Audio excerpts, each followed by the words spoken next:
بسم اللہ الرحمن الرحیم۔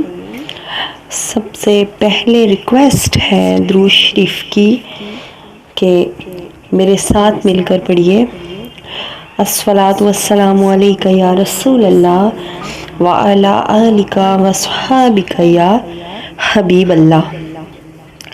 السلام علیکم مائی یوٹیوب فیملی، کیا حال ہے؟ امید کرتی ہوں کہ آپ سب ٹھیک ٹھاک ہوں گے۔ میرا تھوڑا سا گلا خراب ہے، نزلہ زکام لگا ہوا ہے، اس لیے اتنے دن سے ویڈیو بھی نہیں ڈال سکی۔ بولنے میں تھوڑا سا مسئلہ ہوتا ہے، آپ لوگ اگنور کیجیے گا کہ وائس اوور کرتے ہوئے سانس زیادہ لی جا رہی ہے، تو اگنور کیجیے گا۔ آج کا قصہ بھی بہت اچھا بھی ہے اور سبق آموز بھی ہے، تو پورا سنیے گا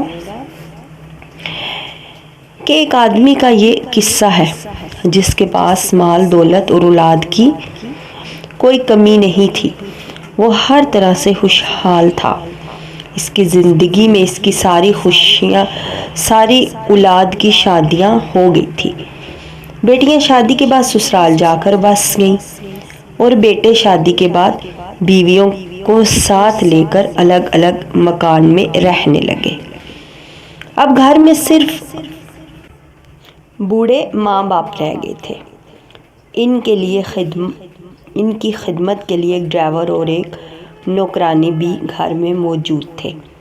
بچوں کا معمول تھا کہ چھٹی کے دن زیادہ تر وقت اپنے والدین کے پاس گزارتے۔ اس طرح بوڑھے والدین کو کوئی خاص تنہائی محسوس نہیں ہوتی۔ انہیں نواسا نواسیوں اور پوتا اور پوتیوں کو گاہے بگاہے دیکھنے اور ان کے ساتھ خوش رہنے کا موقع مل جاتا۔ لیکن چند برس کے بعد ماں کا انتقال ہوا، باپ اکیلا رہ گیا۔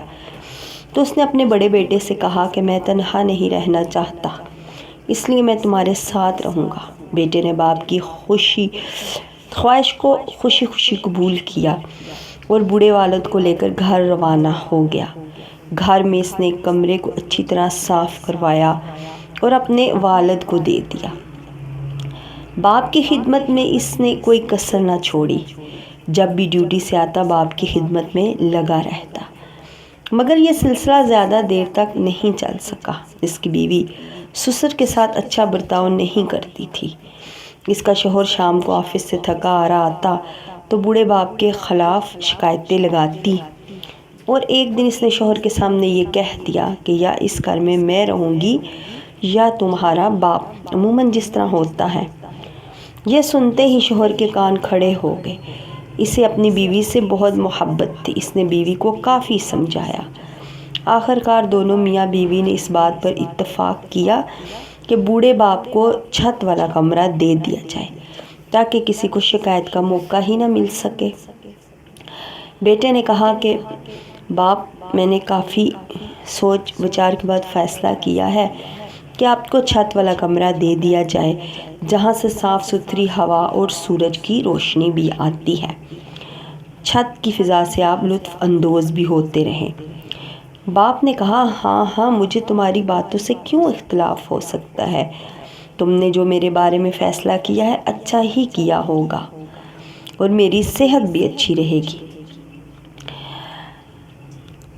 وہ گھر کے نچلے حصے میں رہتا تھا تو گاہے بگاہے اس کے ننھے منھے پوتے پوتیاں دل بہلا دیا کرتے یا اس سے گھل مل لیا کرتے، مگر چھت پر آنے کے بعد اسے وہی تنہائی ڈسنے لگی جو بیوی کے انتقال کے بعد اسے اپنے گھر میں ڈستی تھی۔ بیچارہ باپ اس تنہائی اور بہو بیٹے کی جانب سے بے پرواہی کو صبر سے جھیلتا رہا۔ غم کی شدت اسے کھائے جا رہی تھی مگر وہ اظہار نہیں کرتا تھا۔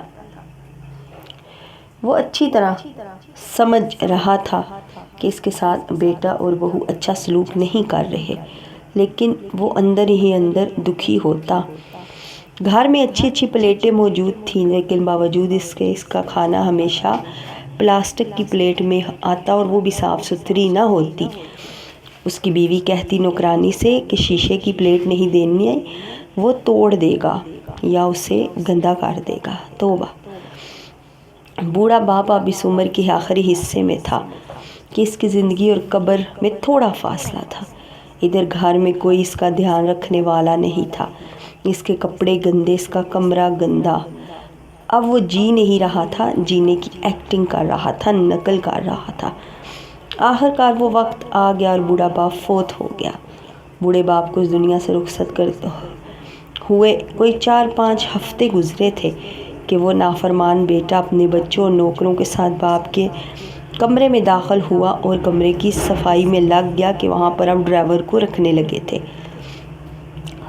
کمرے کی صفائی کے دوران اس نافرمان بیٹے کے ایک بچے کی نظر پلاسٹک کی پلیٹ پر پڑی تو جو اس کے بوڑھے دادا کی تھی۔ بچے نے وہ پلیٹ ہاتھ میں اٹھا لی۔ باپ نے کہا، اس کا کیا کرو گے؟ اسے پھینک دو، یہ رکھنے کے قابل نہیں۔ لیکن بچے نے کہا، نہیں، میں اسے رکھوں گا، میں اس کی حفاظت کروں گا، میں پھینکوں گا نہیں۔ باپ نے اپنے بچے کی بات سن کر پوچھا، بھلا تم اس کا کیا کرو گے؟ بچے نے جواب دیا، میں پلاسٹک کی پلیٹ کی حفاظت اس لیے کرنا چاہتا ہوں تاکہ کل آپ بوڑھے ہوں تو آپ کو اسی پلیٹ میں کھانا دے سکوں۔ ننھے منّے کی بچے کی یہ بات سن کر وہ نافرمان بیٹا اور اس کا باپ جو ہے اس کے کان کھڑے ہو گئے۔ اب اسے احساس ہو چکا تھا کہ بوڑھے باپ کے ساتھ اس کا سلوک اچھا نہیں تھا، وہ اپنے محسن باپ کا نافرمان بیٹا تھا۔ بچے کی بات پر وہ بہت شرمندہ ہوا، رونے لگا، کمرے کی صفائی کا کام چھوڑ کر اپنے باپ کے بستر پر لیٹ گیا۔ آنسو بہاتے بہاتے باپ کے کمرے کا فرش چومنے لگا، لیکن اب پچھتانے سے کیا فائدہ جب چڑیاں چگ گئی کھیت۔ تو میری پیارے دوستو، IT فیملی، امید کرتی ہوں کہ اس واقعے سے آپ نے بہت کچھ سیکھا ہوگا۔ یہ دنیا مکافات عمل ہے، ہم یہ کہتے تو ہیں لیکن ہم اس بات کو عمل نہیں کرتے کہ ہم دوسروں کے ساتھ برا نہ کریں، کل کو ہمارے ساتھ بھی ہوگا۔ اگر ویڈیو اچھی لگی ہو تو میرے چینل کو سبسکرائب کرتے جائیں۔ آج مجھے پڑھنے میں تھوڑا سا مسئلہ ہو رہا تھا، مجھ سے حرف بھی نہیں ادا ہو رہے تھے، زکام اور گلے کی وجہ سے معذرت کرتی ہوں، اور مجھے اپنی دعاؤں میں یاد رکھنا، مجھے دعاؤں کی بہت سخت ضرورت ہے۔ اسی کے ساتھ میں چلتی ہوں، انشاءاللہ میری زندگی رہی تو میں کل ایک نئی ویڈیو کے ساتھ ضرور آؤں گی، ساری باتیں زندگی کی، اور درود شریف میں بہت جلد آپ کے لیے درود شریف کے واقعات لے کر آؤں گی، کیونکہ میرے بہت سے بہن بھائیوں نے صرف درود شریف کے واقعات کے لیے اس چینل کو سبسکرائب کیا ہے۔ میری ایک ویڈیو ہے درود شریف کی جس پہ ماشاءاللہ مجھے 3000 ویوز مل چکے ہیں، اور اس ایک ویڈیو نے مجھے 70 سبسکرائبر دیے ہیں۔ اس کا مطلب ہے کہ وہ درود شریف کو پسند کرنے والے ہیں۔ اگر ان میں سے کوئی یہ دیکھ رہا ہے میری ویڈیو تو جزاک اللہ، اللہ آپ کو اس کی جزا ضرور دے گا۔